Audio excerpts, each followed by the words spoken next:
도널드 트럼프 미국 대통령이 한덕수 대통령 권한대행과 통화를 하면서 대선에 나갈 것인가? 이런 걸 타진을 했다고 합니다. 이런 것들을 통해서 미국 대통령이 우리 쪽에 전달하려고 하는 메시지는 무엇이었을까? 37%, 뭐 38%이 정도까지 지지도 나오고 있는 이재명 후보, 이재명 전 민주당 대표가 대통령이 된다면 그야말로 미국 입장에서는 친중 정권이 남한에 들어서는 거 아닌가? 이런 우려. 북한, 중국, 러시아에 경도된 정당. 그런 정당이 미국의 파트너가 되는 것에 대한 우려. 간첩법도 하나 통과 못 시키지 않습니까? 그런 우려를 표시한 것 아닌가. 미국이 오히려 우리는 정말로 두 눈을 크게 뜨고 한국 상황을 지켜보고 있다. 그걸 보여주려고 했던 것 아닌가. 팩트랩 4월 13일 시작하겠습니다. 자, 트럼프 대통령이 한덕수 권한대행에게 왜 대선 출마할 거냐 물었나. 그게 의문입니다. 그냥 단순 호기심 때문이었을까요? 그것을 물어본 이유가 있을 것입니다. 그걸 물어본 이유는 한국의 향후 전국에 대해서 그것은 미국의 안보 상황에 정말 큰 영향을 미칠 것이다. 이것에 대한 표시죠. 트럼프가 정말 궁금해서 한덕수에 대해서 궁금해서 물었을까요? 그것보다 정말 강력한 표시를 한 겁니다. 우리가 이 상황에 대해서 정말 우려하고 있다. 왜? 트럼프가 지금 전 세계를 대상으로 관세 전쟁을 벌이고 있는데 그 핵심 주적, 관세 전쟁의 주적이 누굽니까? 바로 중국입니다. 그 바로 중국의 코앞에 있는 미국의 우방국, 동맹국인 남한에 사우스 코리아에 우리보다는 중국과 더 가까운 나라가 들어선다. 이것에 대한 고민, 우려 이런 얘기들을 오히려 하지 않았을까? 트럼프가 한덕수 대행에게 이게 궁금했을까요? 그것보다는 미국의 국익에 이번 한국에서의 대통령 선거가 어떤 영향을 미칠지 그런 것들을 더 궁금해하지 않았을까요? 그것은 미국에 큰 영향을 미친다는 것을 표시를 한 거겠죠. 그리고 현재 가장 유력한 대선 후보인 이재명 민주당 전 대표 이재명 후보의 실체에 대해서는 누구보다 미국이 잘 파악하고 있다. 이런 암시를 준 것이라고 저는 생각을 합니다. 미국은 정확하게 알고 있겠죠. 이미 뭐 이재명 대표는 미국이나 일본에 대해서는 상당히 적대적인 감정을 가지고 있고 중국이나 북한 그리고 러시아 미국에 어떻게 본다면은 가상 적국 미국의 어, 적대적인 국가들에 대해서 오히려 우호감을 보이고 있습니다. 이런 정말로 전도된 역사 인식을 갖고 있는 사람인데 이 사람이 미국의 큰 우방국인 우리나라의 대통령이 된다. 미국으로서는 정말로 진짜 머리카락이 쭈뼛쭈뼛하는 저 상황에 대해서 어떻게 대응을 해나가야 될지 고민할 수밖에 없을 겁니다. 그런데 중국에 대해서는 뭐라고 했습니까? 그냥 셰시의 정권이죠. 셰시의. 미국은 어떻게 본다면은 이런 것들, 미국에 대한 적대감을 곳곳에서 표시했던 2021년, 2022년, 2023년 미국 점령군, 대한민국은 다른 나라의 정부 수립 단계와는 달리 친일 청산을 못하고 친일 세력들이 미 점령군과 합작해서 다시 그 지배 체제를 그대로 유지해 왔다. 나라가 깨끗하게 출발하지 못했다. 우리 현대사를 어떻게 바라보고 있는지를 보여주는 발언인데 이게 그냥 우연히 나온 것도 아닙니다. 2021년 그 대선 출마를 나가 하겠다라고 선언을 한 다음에 자기 고향인 경북 안동에 가가지고 264 문학관에서 이렇게 서명을 하고 나오다가 한 발언입니다. 그러니까 일종의 작심 발언이죠. 그리고 민주당 대표 시절 대통령 선거에서 떨어지고 윤석열 정부가 출범한 뒤 민주당 대표가 된 직후였죠. 2022년 10월. 그때 한미일이 동해에서 연합훈련을 했습니다. 그때 이미 북한이 그 저수지에서 발사할 수 있는 그 핵 미사일 이런 것까지 개발을 하고 하면서 이런 북한 핵미사일에 대해서 한미일이 연대해서 공동으로 대응하는 훈련을 하고 있었는데 그거에 대해서 뭐라고 했습니까? 일본군이 우리 바다에서 그 훈련을 한다는 거 있을 수 없는 거다. 그러면서 향후 일본군이 다시 한반도에 진주할 수도 있고 우길기가 한반도에 다시 걸리는 그런 날이 그런 일이 생길 수도 있다. 극단적 친일 행위다. 이것은 일본과 미국을 위한 것이지 대한민국에 필요한 일이 아니다. 자, 얼마나 적개심에 적대적 의식에 가득 차 있습니까, 미국에 대해서. 그리고 윤석열 대통령과 그 캠프 데이비드에서 그 한미일 삼국 정상이 만나서 회의를 했을 때 그때도 이걸 역사의 수레바퀴를 해방 이전으로 돌리는 패착이다. 자, 일본을 가지고서 했지만 기본적으로 한미일이 함께 호흡을 공조하고 발을 맞춰 나가는 것에 대해서 그때마다 정말로 매우 감정적 적대감까지 보였습니다. 이것은 어떤 어 뭐라고 할까요? 뭐 다른 이유가 있는 거 아닌가 싶을 정도로 어느 적대감까지 보이고 있어서 정말 이상하다는 느낌이 들 정도인데 반면 중국에 대해서는 너무너무 감정적으로도 이 우호적인 걸 드러냅니다. 여러분 잘 알고 계시죠? 2023년 6월에 이 유명한 사진 있잖아요.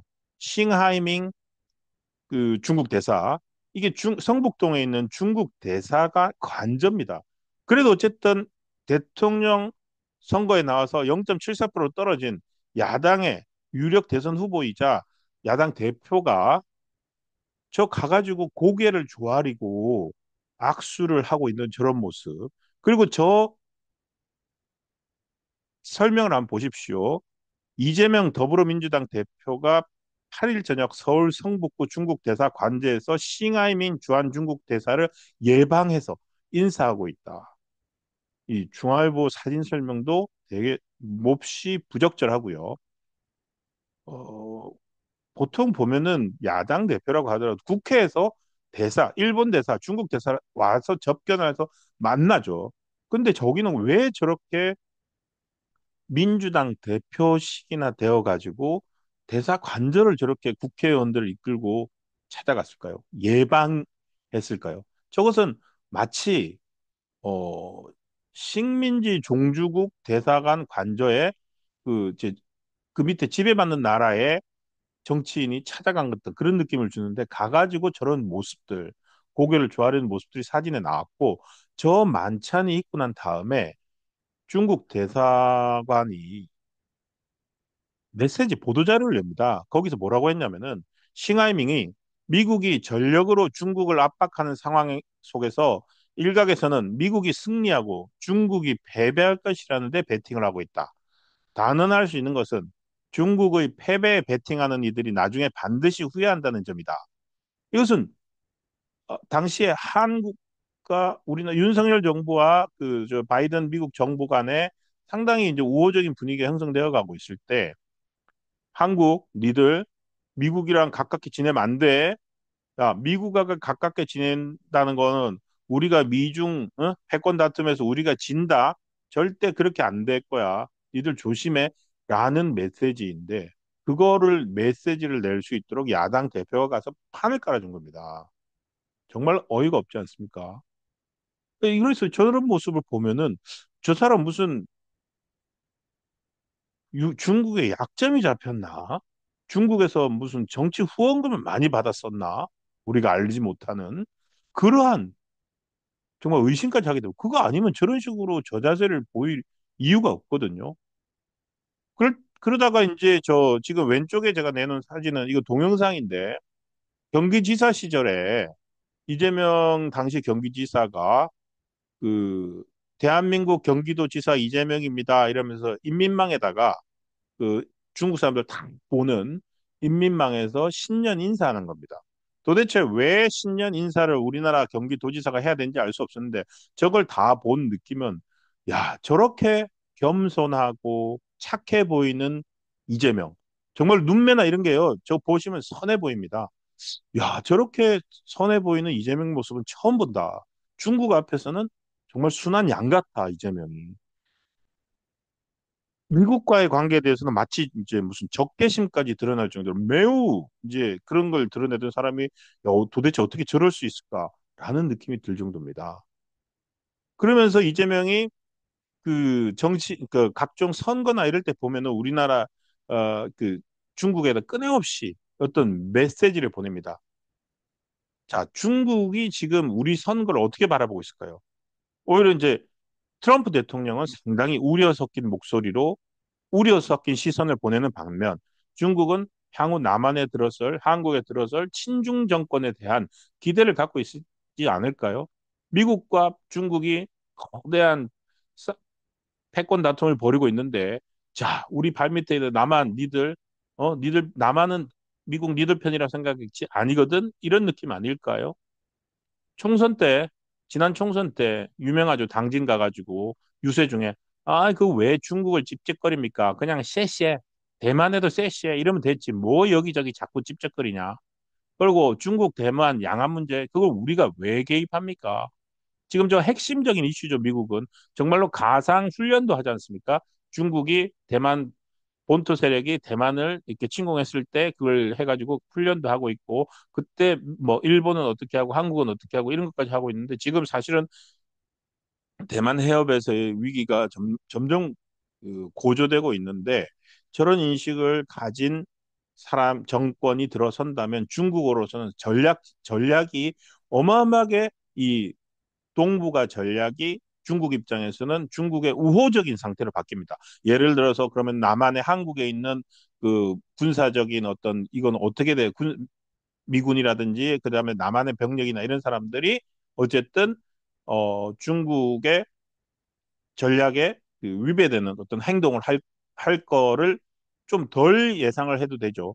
그러니까 이게 큰 그림을 봤을 때 남한을 발을 묶어둘 수 있다면 중국이 이 대만이나 일본이나 이런 데 전략을 펼칠 수 있는데 상당히 유리한 지형이 만들어집니다.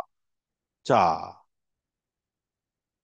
대만 해협을 갖고 싸우든 말든 우리는 기존 질서를 존중한다. 이렇게 한마디 하고 넘어가면 되지. 우리는 그 괜히 안 끼어들 거예요. 이거를 중국 들으라고 계속 해온 거예요. 이재명 대표의 각종 발언들을 보면은. 그러면서 이 한중 관계에 대한 인식 자체도 되게 틀렸습니다. 이거 보면은. 우리나라 최대 흑자 국가, 수출 국가 중국이 지금 최대 수입 국가가 돼버렸다. 중국 사람들이 한국 싫다고 한국 물건을 안 산다. 이게 중국 사람들이 한국 싫다고 한국 물건을 안 사는 게 아니라 중국 경제가 성장하면서 그 전에 우리로부터 가져가던 중간재들, 철강이나 이런 것들을 더 이상 중국이 자체 생산하니까 안 사가는 거예요.